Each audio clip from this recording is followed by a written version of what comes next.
The Galactic Institute of Interspecies Relations had, over the course of 300 standard cycles, developed what it considered a foolproof system for evaluating the physical capabilities of newly integrated species. This system was born from necessity after the unfortunate incident involving a Quilnarian exchange student who had accidentally crushed a diplomatic envoy's hand during what was meant to be a friendly greeting.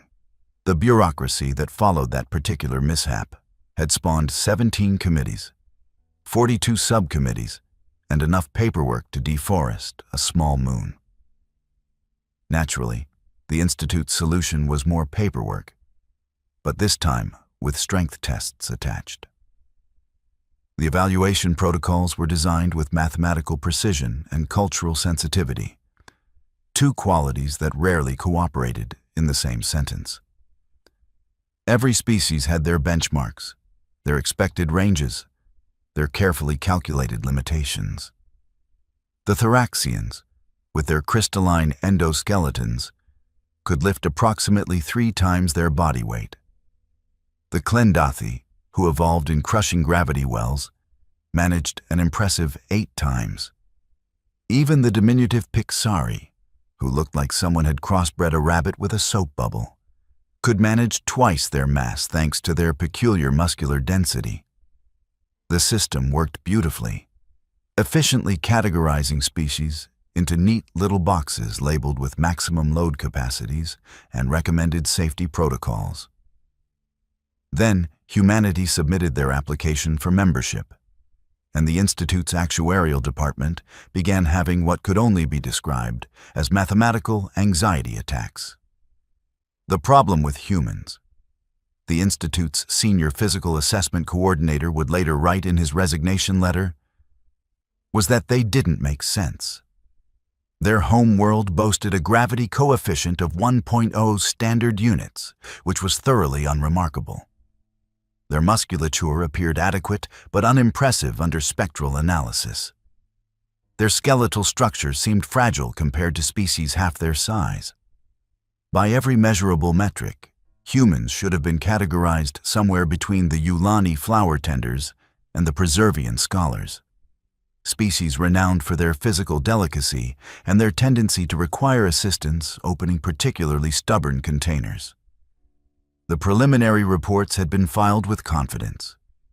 Humans would be classified as Category 4 minimal physical capability, with appropriate workplace accommodations and strength assist technology mandated for any task involving more than 15 standard weight units. The paperwork was already printed. The accommodations were already being installed. Everything was proceeding according to protocol. Nobody had bothered to ask the humans what they thought about these classifications. This would prove to be an oversight of magnificent proportions. The physical evaluation course was held in Training Complex Gamma 7, a facility that had been designed to accommodate species ranging from the practically microscopic to the genuinely enormous. The ceiling soared 30 meters overhead. The walls were reinforced with pressure-resistant polymers, and the equipment had been tested to withstand forces that would liquefy most organic life forms. It was, in the proud words of the facility director, completely over-engineered for every conceivable scenario. The director had never met a human. Instructor Vexathor stood at the front of the mixed species evaluation class, his 4 eyes scanning the assembled students with the kind of weary patience that came from 2 decades of watching newcomers overestimate their capabilities. He was a Kravik, a species whose evolution had taken place on a world where predator and prey were less categories and more suggestions. Standing nearly 3 meters tall with musculature that looked like it had been sculpted by someone who fundamentally misunderstood the concept of subtlety. Vexathor was the Institute's first choice for physical assessment instruction. He'd seen it all, or so he believed. Physical evaluation, he began, his voice carrying the particular tone of someone who had given this speech roughly 8,000 times. is not about ego. It is not about proving yourself. It is about establishing realistic parameters for your safety and the safety of those around you. He gestured to the various pieces of equipment scattered around the facility.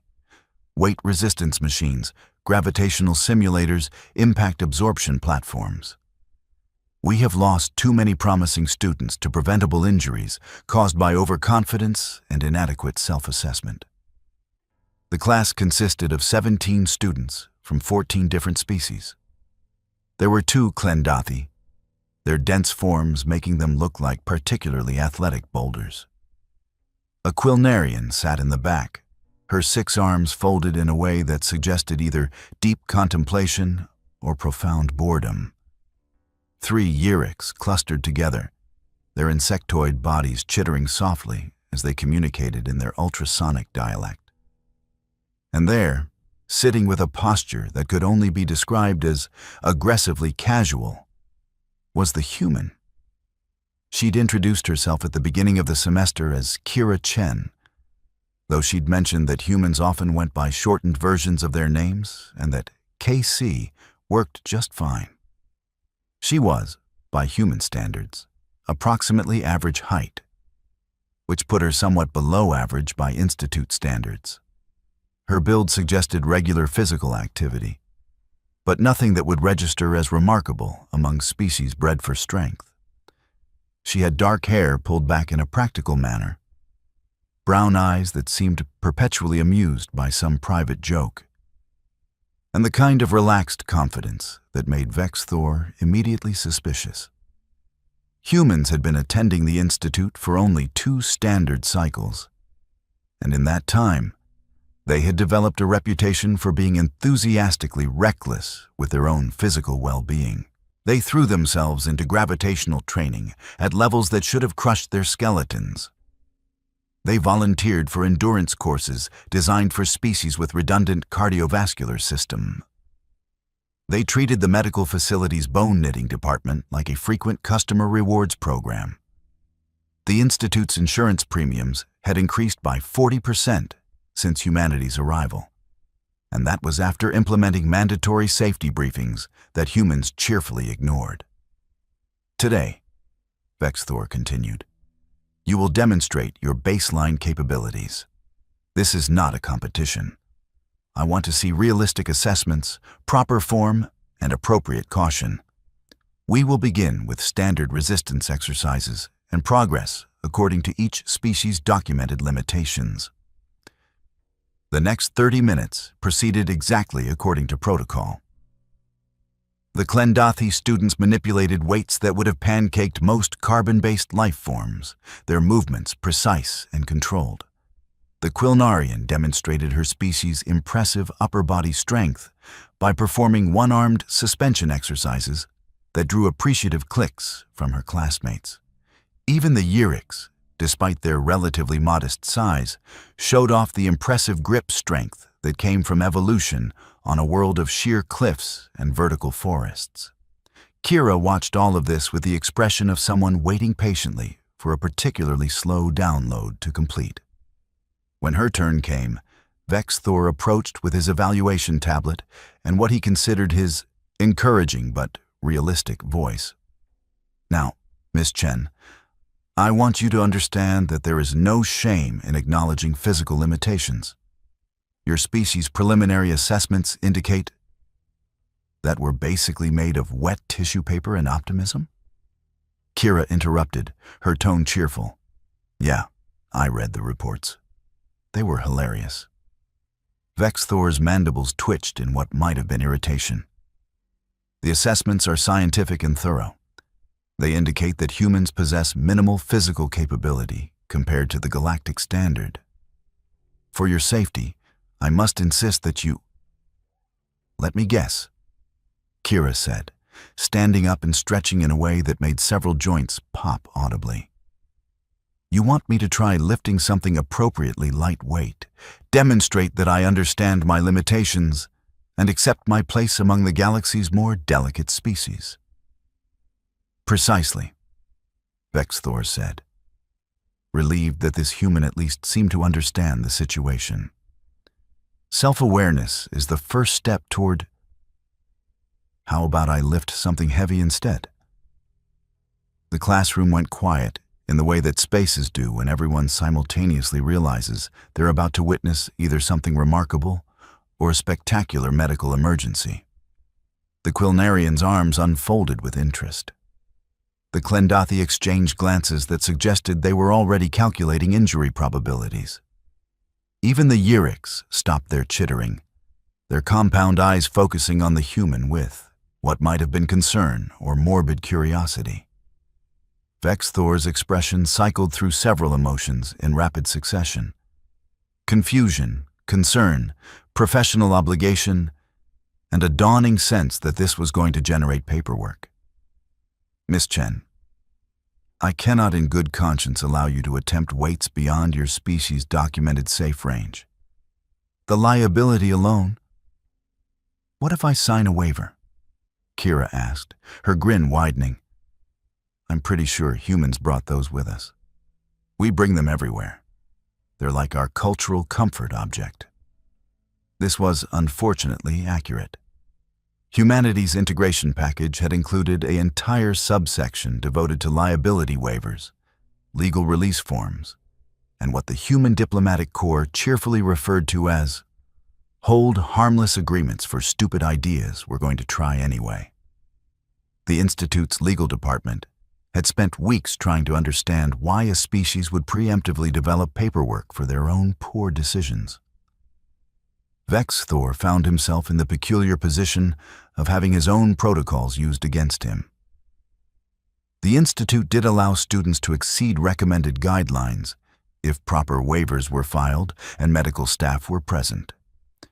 It was a provision that existed mostly for overachieving Clendathi, who wanted to push their already impressive capabilities. It had never been intended for species at the other end of the strength spectrum. Very well, he said slowly, already composing the incident report in his head. What exactly did you have in mind? Kira turned and surveyed the class, her eyes scanning her fellow students with the methodical assessment of someone making a very specific type of calculation. Her gaze passed over the Yuriks. Too light. She considered the Quilnarian possible, but not particularly impressive. The Clendathi would work, but they'd done it to each other already as part of their cultural bonding exercises. Then her eyes landed on the back corner of the facility, where Torvin had been observing the proceedings with the kind of detached interest that came from being so far above the established hierarchy that the whole thing seemed faintly absurd. Torvin was a Vraxian, and Vraxians were what happened when evolution got drunk on its own power and decided to create the universe's most unnecessarily intimidating species. They stood, on average, 4 meters tall, with musculature that made Vexthor look like he'd skipped leg day for the past decade. Their homeworld was a nightmare of megafauna and hyper-aggressive ecosystems, the kind of place where the plants had evolved teeth and the weather patterns included aggressive as a standard forecast category. Vraxians were apex predators who had climbed to the top of their food chain by being better at violence than everything else on their planet. And they had the dentition to prove it. Torvin himself was considered average by Vraxian standards, which meant he was terrifying by everyone else's.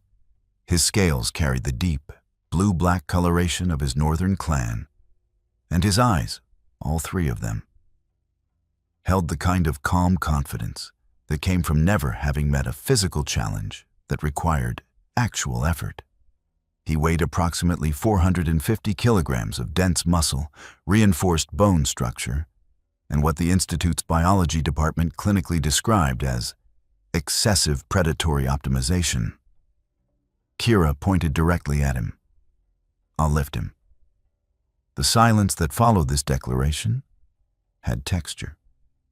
It was the kind of silence that pressed against eardrums and made people question whether sound had ever actually existed or if it had all been a pleasant hallucination that had just ended. Vexthor's tablet slipped from his hands and clattered on the floor. the noise absurdly loud in the stillness. "You want to," he began, then stopped, attempting to reboot his translation matrices because surely he had misheard. "You want to lift Torvin?" "Yep," Kira said, her casual tone suggesting she'd just volunteered to help move furniture rather than proposing to deadlift a creature that could bite through hull plating. From the back of the facility, Torvin made a sound that might have been amusement or possibly indigestion. It was hard to tell with Vraxians. "The small one makes a joke," he rumbled, his voice carrying the kind of bass frequencies that you felt in your sternum rather than heard with your ears. "I appreciate human humor. It is very—" He paused, searching for the word. "Optimistic." "Not joking," Kira called back. "I mean, unless you're worried you're too heavy. I can try one of the Klendathi first if you need a confidence boost." Several students made choking sounds. The concept of a human offering a confidence boost to a Vraxian was so fundamentally backwards that it bordered on theological heresy. Torvin's scales rippled in a pattern that his species used to express either interest or pre-hunt excitement, emotions that, for Vraxians, were essentially the same thing. "You believe you can lift me," Torvin said, rising to his full height in a display that was probably meant to be intimidating, but came across more like a particularly large building deciding to stand up. "This is a fascinating claim."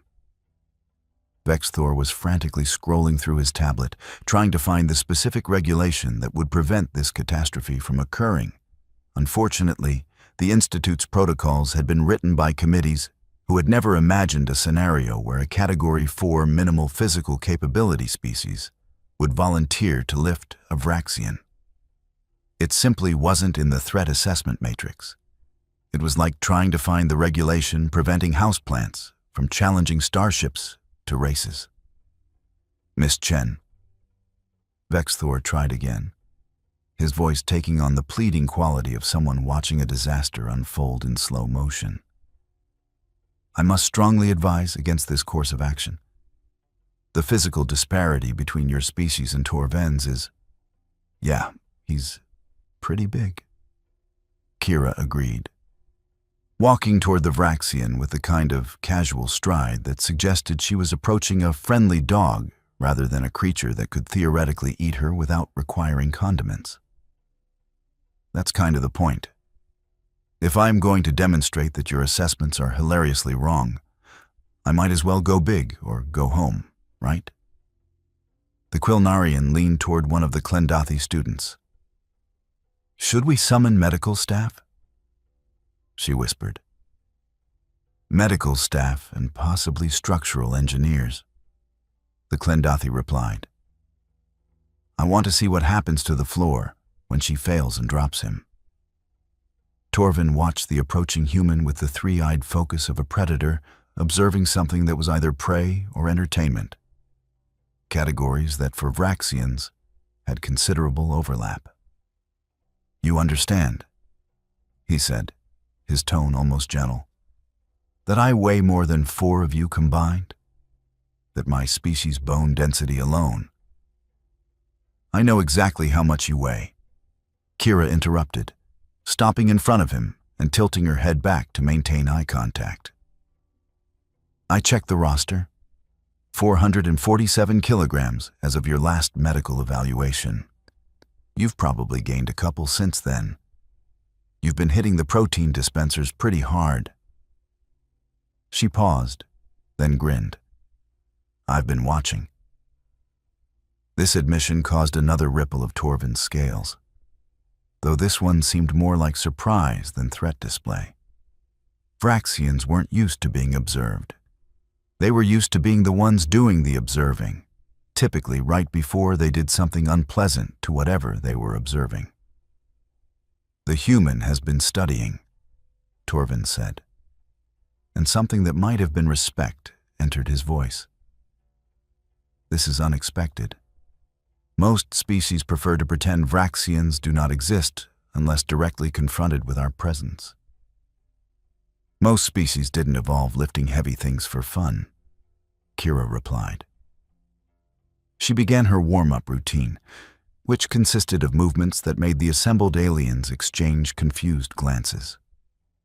She rolled her shoulders, twisted her torso, did something complicated with her neck that produced concerning cracking sounds, and then dropped into a series of positions that seemed to involve squatting repeatedly while maintaining a posture that looked deeply uncomfortable.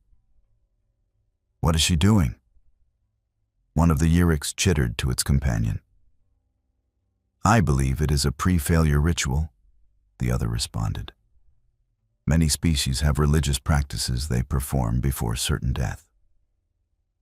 Vexthor had given up on finding regulatory relief and was now simply recording everything for the inevitable inquiry. His career was probably over, but at least the documentation would be thorough. He toggled his tablet to medical alert status, which would summon the facility's trauma team. They'd probably need them. They'd definitely need them. Kira finished her warm-up and turned to Torvin with the expression of someone about to attempt something either brilliant or catastrophically stupid. Categories that, for humans, had considerable overlap. "All right, here's how this is going to work. I'm going to need you to stand still and let me get positioned. This works best if you don't help or resist. Just be, a really big weight." "I am frequently described as such," Torvin said, and his tone suggested he might actually be enjoying this situation. Vraxians had a cultural appreciation for courage, even when that courage was indistinguishable from suicidal stupidity. "I will attempt to embody maximum heaviness." Kira circled him once, assessing angles and calculating leverage points with the focused intensity of a professional evaluating a complex problem. She muttered something under her breath that sounded like conventional versus sumo stance, then nodded to herself as if confirming an internal decision.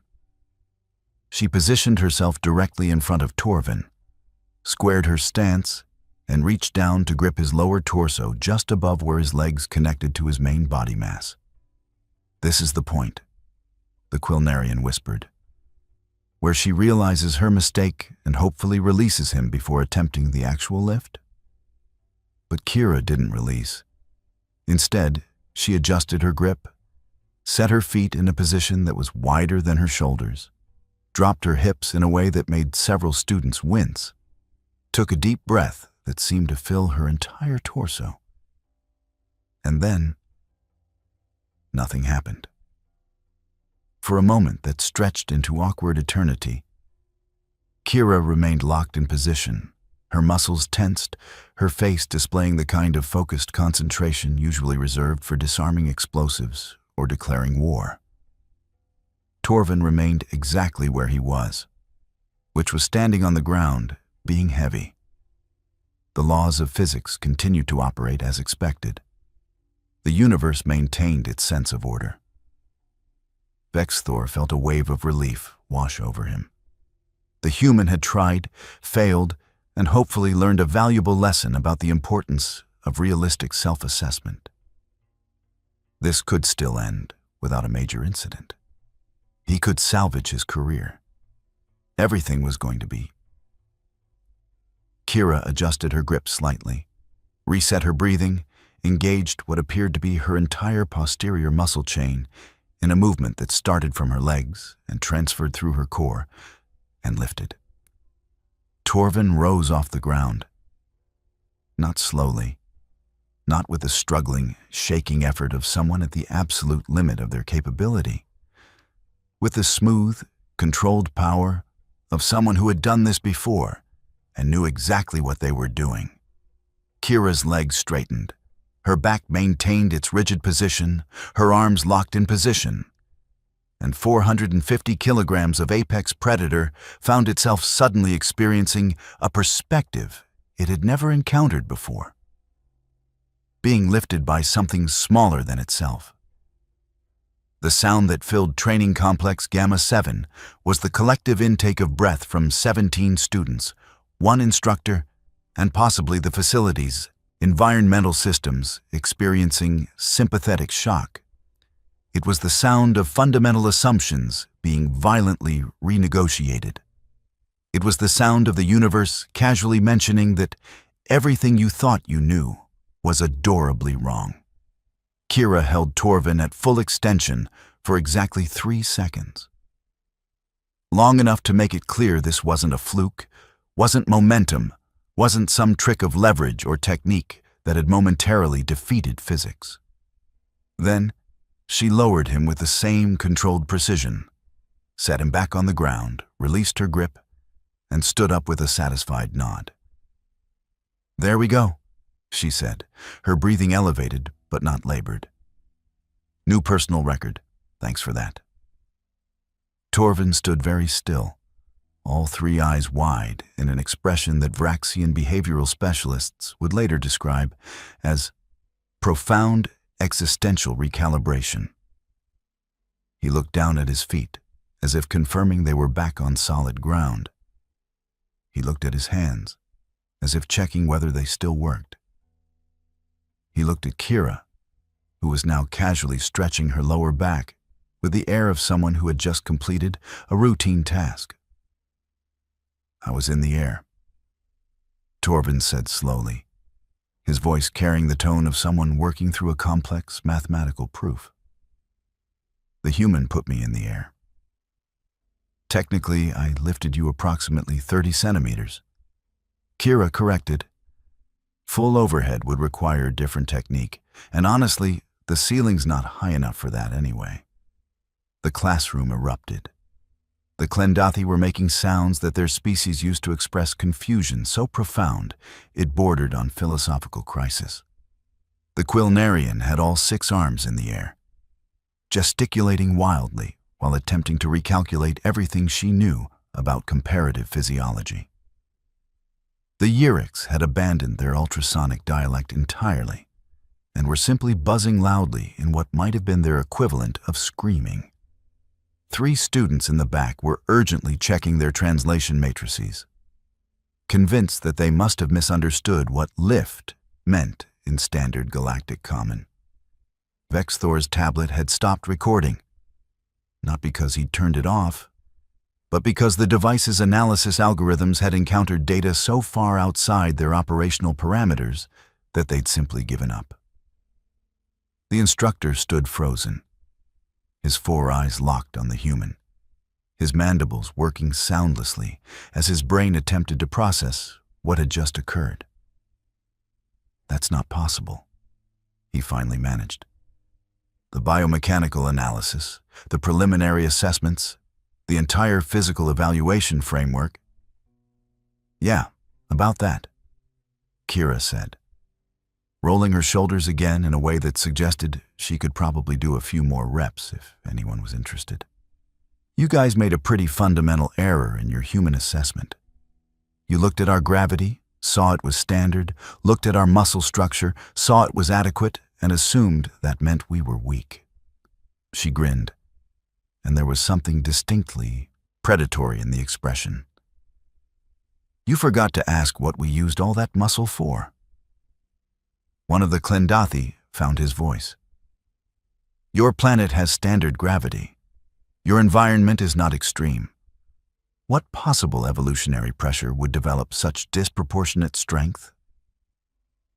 "Oh, you know," Kira said with affected casualness.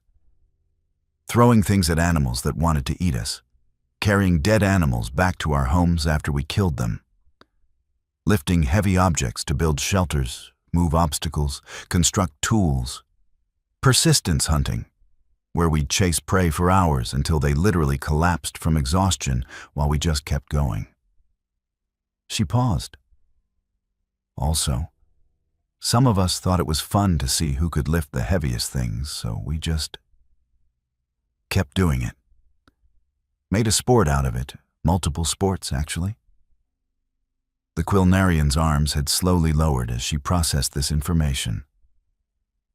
You developed strength capabilities far beyond environmental necessity because some members of your species found it entertaining?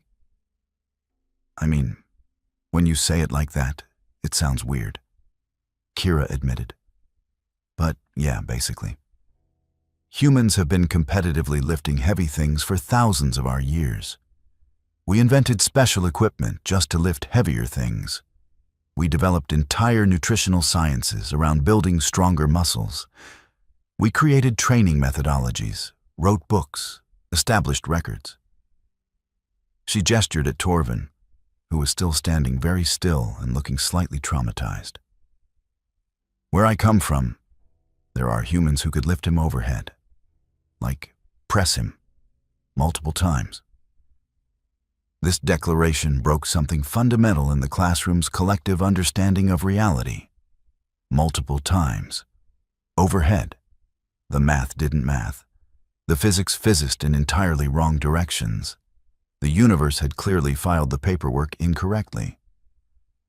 Torvin finally shook himself out of his stunned state, his scales rippling in a pattern that Vraxian specialists would later identify as a profound respect mixed with healthy fear. Your species hunted for sport, he said slowly. You built strength beyond necessity. You turned survival capability into recreational activity. His three eyes focused on Kira with new intensity. You are predators. We're persistence predators, Kira corrected.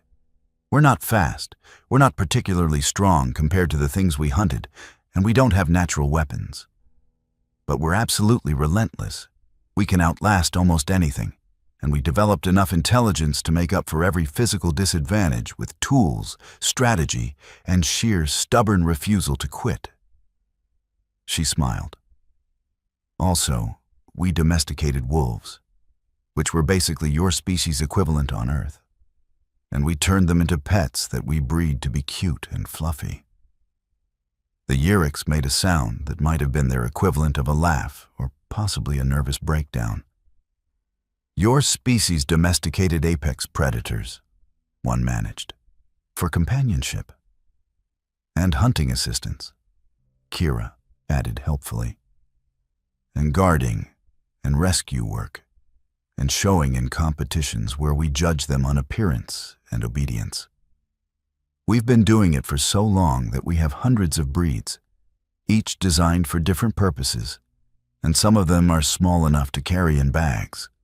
Vexthor had managed to reboot his higher cognitive functions and was now frantically scrolling through Earth's biological database on his tablet.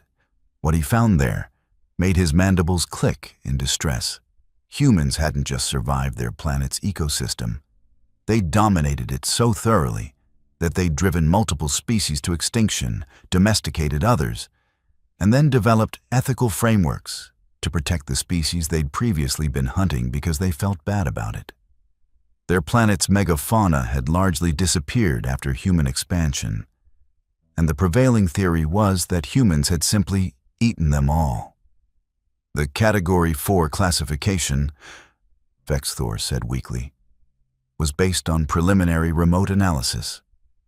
We assessed your home world's gravity, analyzed sample tissue provided by your diplomatic corps, and calculated expected parameters based on comparable species. He looked at his tablet as if it had personally betrayed him. We never asked you to demonstrate. Yeah, that was your first mistake, Kira agreed. Humans are really good at looking harmless right up until we're not. It's kind of our thing. We're pursuit predators. We're designed to look unimpressive, so prey doesn't run immediately, and then we just keep coming until they collapse. She stretched again, several joints popping in sequence. Also, you analyzed tissue samples from our diplomatic corps, who are literally selected for being non-threatening. That's like assessing a Vraxian's combat potential by examining their poetry students. Your species has poetry students? Torvin asked, momentarily distracted. Of course we do. We have students for everything. We're really into learning random things, including things that have no practical survival application whatsoever. It's one of our most dangerous traits, actually. We learn constantly about everything, for no reason except that we find it interesting. The Quilnarian had pulled out her own data pad and was now furiously cross-referencing human physiological data with known species parameters. Your skeletal structure is reinforced beyond what should be necessary for your gravity level, she said, her voice taking on the tone of someone solving a mystery while simultaneously being horrified by the solution. Your muscle fiber density is comparable to species from high-gravity worlds. Your cardiovascular efficiency is rated for endurance that exceeds most mammalian species by orders of magnitude. She looked up, all 6 eyes wide. You're built like a pursuit predator from a death world. Earth's not technically classified as a death world, Kira said, though her tone suggested she wasn't entirely convinced of this classification's accuracy. It's more like a moderately aggressive world, with weather, and a lot of things that want to kill you, and natural disasters, and diseases, and parasites. She paused thoughtfully. Okay, yeah, maybe it's a bit of a death world. One of the Klendathi was still staring at the spot where Torvin had been lifted, as if he could rewind reality by looking at it hard enough. But the math, he said helplessly. The biomechanical analysis shows that your leverage disadvantage alone should make lifting a Vraxian impossible.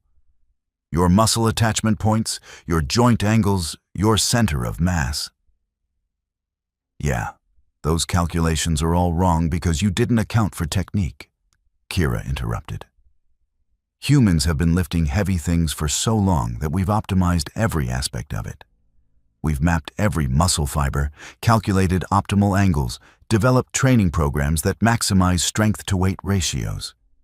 That lift I just did, it's called a deadlift, and humans have been refining the technique for centuries.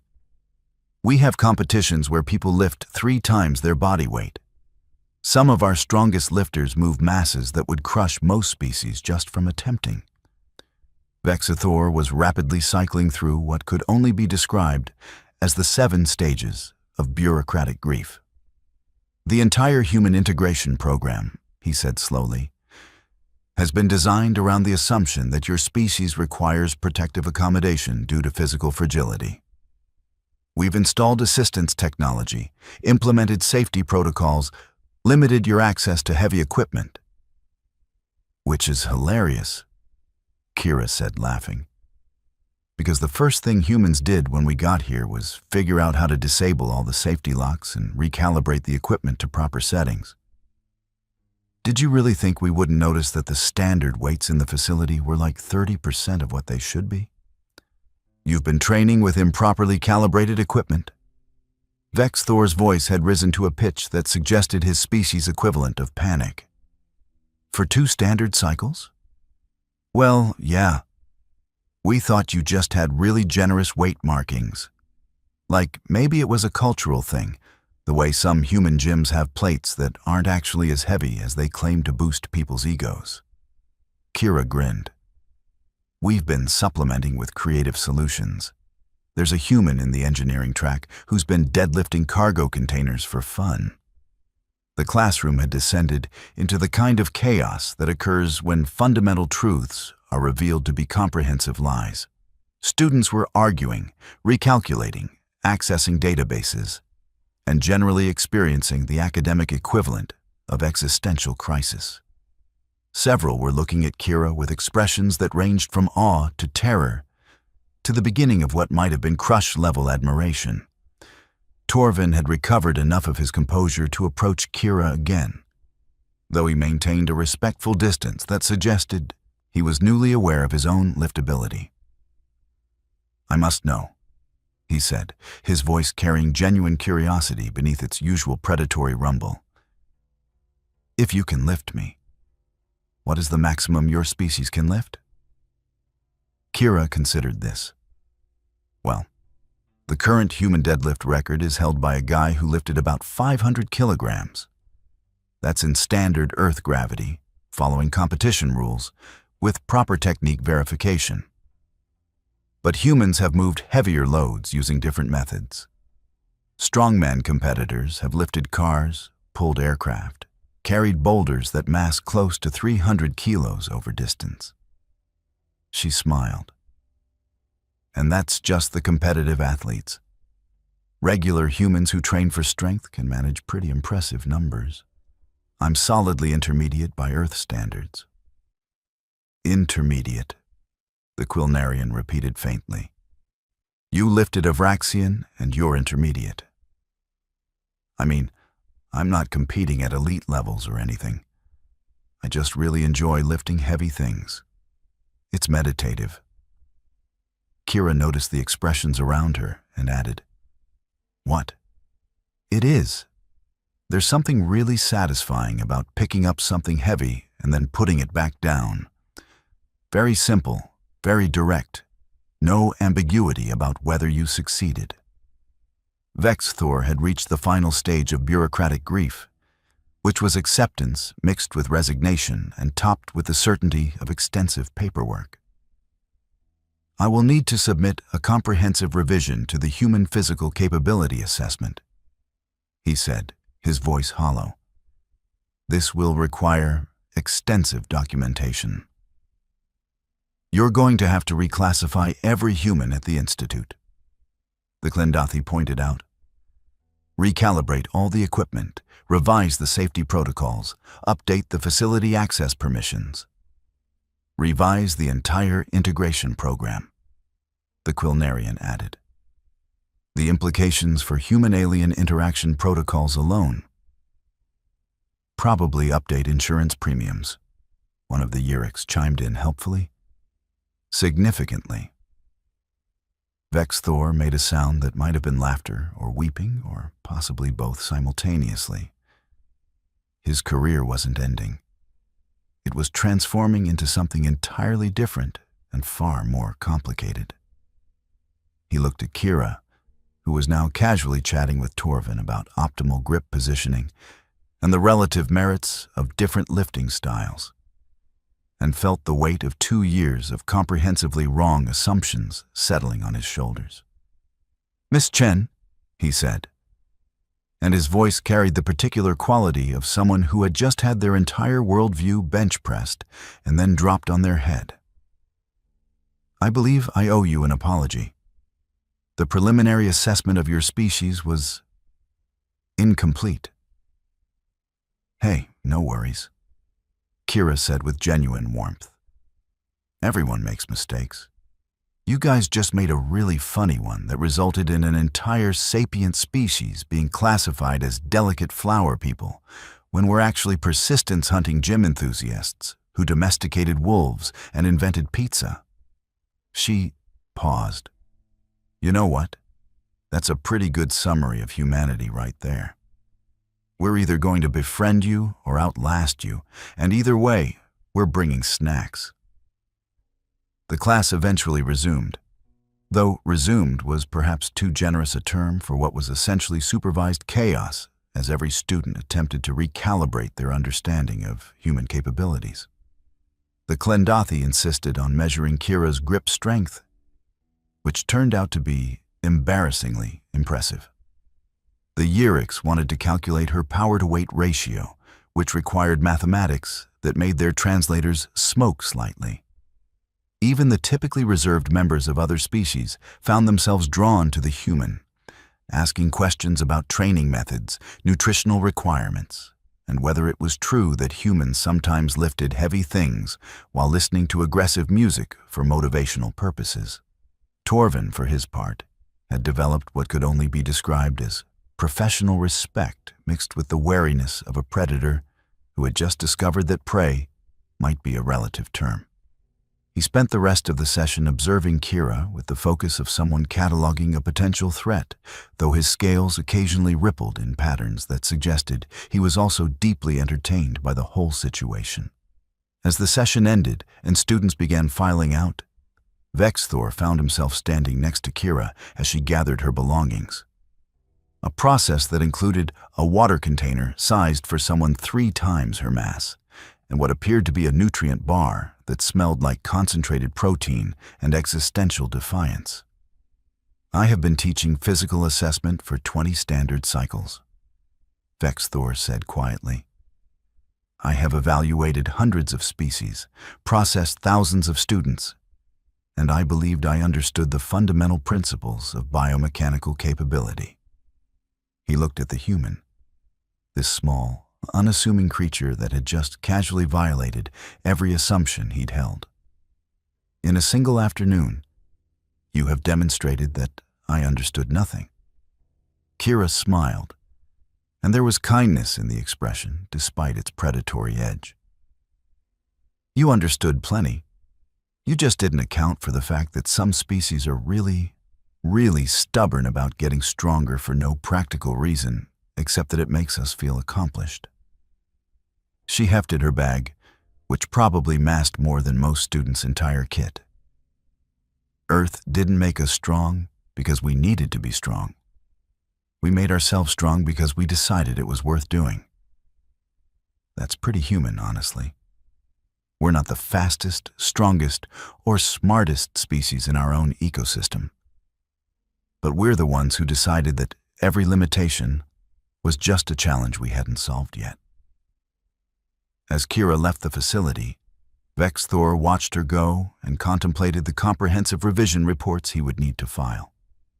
The entire human integration program would need restructuring. Safety protocols would need recalibration. Equipment would need adjustment.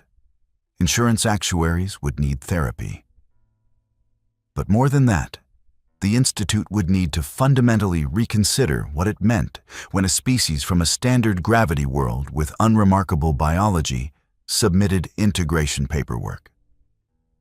Because sometimes, Vexthor was beginning to understand, the most dangerous capabilities weren't the ones evolution provided. They were the ones a species decided to develop themselves, for no reason beyond the satisfaction of proving they could. Somewhere in the facility, a human engineering student was apparently deadlifting cargo containers for fun. Somewhere else, human medical students were probably running endurance courses designed for species with multiple hearts. Throughout the Institute, humans were quietly ignoring safety limitations, recalibrating equipment, and generally demonstrating that the phrase "physically incapable" was less a statement of fact and more a personal challenge. The galaxy, Vexthor reflected, had no idea what it had invited to join it. Humanity had arrived with diplomatic credentials, integration paperwork, and comprehensive safety waivers. What they'd failed to mention was that they were a species of persistence predators who had gotten bored with surviving their death world and decided to make recreational competition out of every physical activity they'd originally developed for hunting and combat. The Institute's preliminary assessment had classified humans as Category 4 minimal physical capability, suitable for academic and light administrative work, requiring extensive physical accommodation and protective protocols. They were going to need to revise that classification significantly, probably all the way up to whatever category included capable of casually lifting apex predators while explaining the cultural history of competitive weightlifting. Vexthor looked at his tablet, opened a new incident report, stared at the blank form for a long moment, and then simply wrote, "Comprehensive reassessment required. Human capabilities vastly exceed preliminary analysis. Send help, and possibly heavier equipment. They're going to want heavier equipment." He submitted the report and wondered, not for the first time that day, whether the galaxy had been better off before it learned that humans considered physical limitations to be suggestions rather than facts. Probably not, he decided. But it had certainly been less complicated. And somewhere in Training Complex Gamma 7, the equipment groaned under loads it was never designed to handle, because humans had arrived and decided that maximum capacity was just another phrase for starting weight. The universe, in its infinite wisdom, had given humanity a standard gravity world and adequate musculature.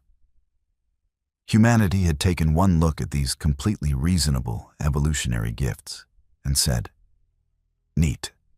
Now watch this." The rest of the galaxy was still processing the implications.